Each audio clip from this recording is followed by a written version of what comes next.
Halo, shalom saudara. Kita kembali berjumpa dalam program ringkasan Sekolah Sahabat Harian dari Gereja Masih Advent Hari ke-7 Jemaat Yosodipuro. Dan tiba pada hari ini, hari Kamis tanggal 21 November tahun 2024. Dan judul pelajaran pada hari ini adalah Dari Bawah. Kita berdoa terlebih dahulu.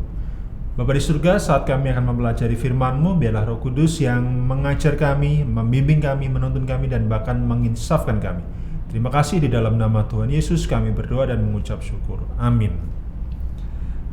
Dalam pelajaran hari ini, sebagaimana yang tadi saya sudah sebutkan, judulnya adalah Dari Bawah. Saudara, dalam Alkitab Perjanjian Baru, keempat kitab Injil, termasuk pula dalam kitab Yohanes, berulang kali ada sebuah pernyataan bahwa orang-orang Yahudi, khususnya para pemimpin agama, di mana di situ ada orang Farisi, ada para imam, ahli-ahli Taurat. Mereka adalah orang-orang yang sesungguhnya orang beragama, tapi mereka menolak Yesus. Mereka tidak mengenal Yesus. Bahkan dikatakan di dalam Yohanes 8 ayat 19, mereka tidak hanya tidak mengenal Yesus, tapi juga tidak mengenal Bapa.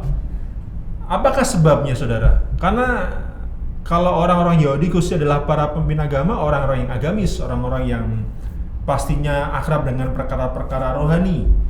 Seseorang yang di zaman itu rajin membaca Alkitab. Dalam hal ini adalah Perjanjian Lama, karena Perjanjian Baru belum ada pada waktu itu. Tapi mengapa mereka sampai tidak bisa mengenali Yesus sebagai Mesias yang dinubuatkan di dalam Perjanjian Lama?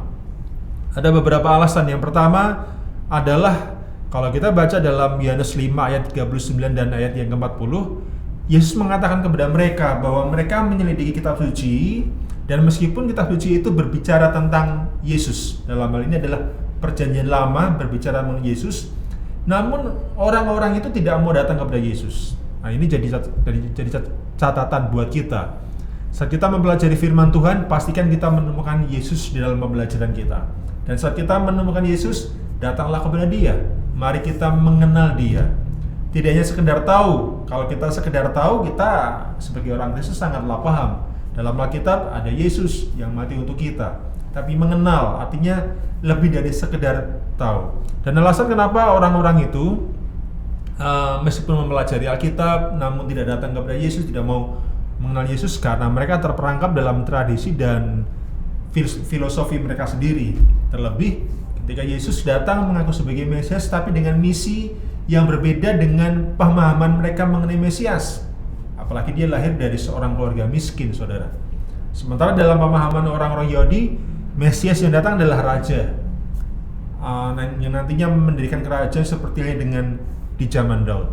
Oke, alasan yang berikutnya kenapa orang-orang itu menolak Yesus, tidak mengenali Yesus sebagai Mesias yang sudah dinubuatkan dari Perjanjian Lama. Di dalam Yohanes 8 ayat yang ke-23 dikatakan demikian. Lalu ia berkata kepada mereka, kamu berasal dari bawah, aku dari atas. Kamu dari dunia, aku bukan dari dunia. Yesus mengatakan, kalian dari bawah. Itu perkataan Yesus kepada orang-orang itu. Sementara aku dari atas. Kalau kita bicara dari bawah dan atas, lalu dikatakan kalian dari dunia, sementara aku bukan dari dunia, ya itu benar. Yesus dari surga. Tuhan yang menjelma menjadi manusia untuk menjalankan pekerjaan keselamatan. Sementara orang-orang Yahudi, termasuk para pemimpin agama, ya orang-orang bumi, orang-orang di dunia ini, mereka adalah manusia, sama seperti kita. Tapi apa maksudnya ketika dikatakan bahwa Yesus dari atas dan mereka adalah dari bawah? Yang dimasukkan di sini adalah, kalau saudara pernah mendengar satu ayat yang dituliskan oleh Paulus, perkara-perkara surga, perkara-perkara rohani tidak bisa ditafsirkan atau coba dipahami dengan pemikiran dunia. Itu sesuatu hal yang sangat mustahil. Ini yang dimasukkan oleh Yesus. Mereka dari bawah, dari dunia, tapi mereka mencoba mengartikan konsep dari surga yang dituliskan dalam Perjanjian Lama dengan pemikiran mereka. Apa yang tertulis dalam Perjanjian Lama adalah firman Tuhan berasal dari surga, tapi coba ditafsirkan dengan pemahaman manusia. Seperti yang tadi saya contohkan, konsep surga mengenai Mesias adalah sebagai juru selamat yang mati menanggung dosa dunia. Tapi konsep mereka mengenai Mesias adalah secara dunia, raja yang nantinya akan membebaskan orang Israel dari kungkungan pemerintahan Romawi.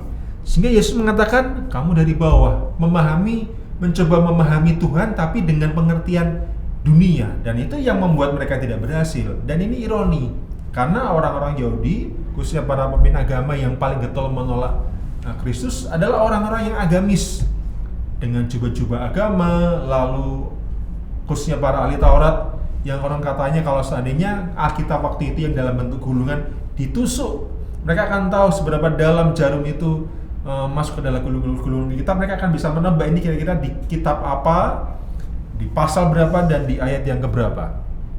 Baik, mengapa bisa demikian orang ini menolak Yesus, dan kenapa mereka bisa begitu mudah menafsirkan perkara surgawi dengan pengertian-pengertian dunia? Saudara, Paulus pernah mengatakan demikian di dalam 2 Timotius 3 di ayat yang kelima. Secara lahiriah mereka menjalankan ibadah mereka, tetapi pada hakikatnya memungkiri kekuatannya. Jadi mereka mencoba bersikap sebagai seorang agamis, melakukan ritual agama, namun sayang sekali hanyalah secara lahiriah, secara luar. Tapi dalam hal kerohanian, ini beda ya agama dengan rohani. Dalam hal yang sifatnya rohani, mereka tidak sampai ke sana. Hanya bersifat melakukan segala sesuatu dari luar, menunjukkan sebuah ketaatan secara lahiriah. Tapi sayang sekali dalam pikiran mereka tidak mencoba untuk mengarahkan pikiran atau menaruh pikiran mereka serupa dengan kehendak Tuhan. Karena itulah Yesus satu kali pernah berkata kepada mereka dalam Markus 7 ayat yang ke-7, sia-sia mereka beribadah kepadaku sedangkan ajaran yang mereka ajarkan adalah perintah manusia. Saudara, kalau kita perhatikan, mereka beribadah kepada Tuhan, namun yang mereka percayai, yang mereka hidupkan itu adalah ajaran atau perintah manusia. Ajaran manusia dari dunia. Pantas sekali kemudian Yesus mengatakan, kamu dari bawah, hanyalah secara luar kamu melakukan kegiatan agama, namun tidak menaruh pikiranmu di dalam pikiran Tuhan. Tidak mencoba menafsirkan perkara rohani dengan pertolongan Roh Kudus, tapi mencoba dengan pemahaman dunia, saudara. Dan dalam hal ini, orang-orang ini sedang menipu diri mereka sendiri. Dan khususnya para pemimpin agama, mereka tidak hanya sekedar menipu diri mereka sendiri. Sebagai panutan, mereka menipu orang lain pula. Karena itu tidaklah mengherankan kemudian pada waktu Yesus disalibkan, banyak orang mengatakan salibkan dia. Dan itu tidak hanya pemimpin agama, tapi orang-orang awam pada waktu itu yang barangkali pernah mendapatkan atau pernah diberi makan Yesus dengan mukjizat 5 katul roti dan 2 ekor ikan, atau mungkin pernah melihat Yesus mengadakan mukjizat yang lainnya.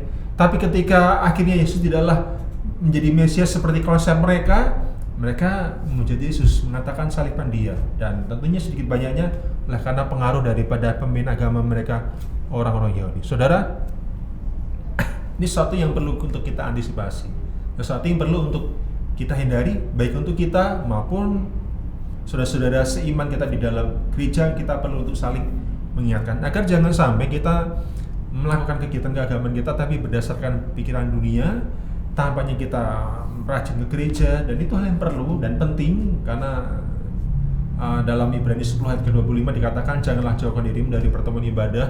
Kita setia dengan firman Tuhan, dengan hukum, kita setia dengan persembahan dan persepuluhan, itu penting. Tapi Yesus pernah mengatakan, kalaupun itu penting, janganlah hal yang lain dilupakan. Kasih, lalu menaruh pikiran kepada pikiran Kristus, tidak mencoba menafsirkan pemahaman Alkitab dengan pikiran-pikiran duniawi, itu penting. Agar jangan sampai kita mempelajari firman Tuhan, kita melakukan ritual keagamaan, namun kita tidak pernah menemukan Kristus, kita tidak pernah datang kepada Kristus, sehingga pada akhirnya kita menipu diri kita sendiri dan juga bisa mempengaruhi orang lain untuk tertipu juga. Demikian pelajaran pada hari Kamis ini. Tuhan memberkati. Shalom.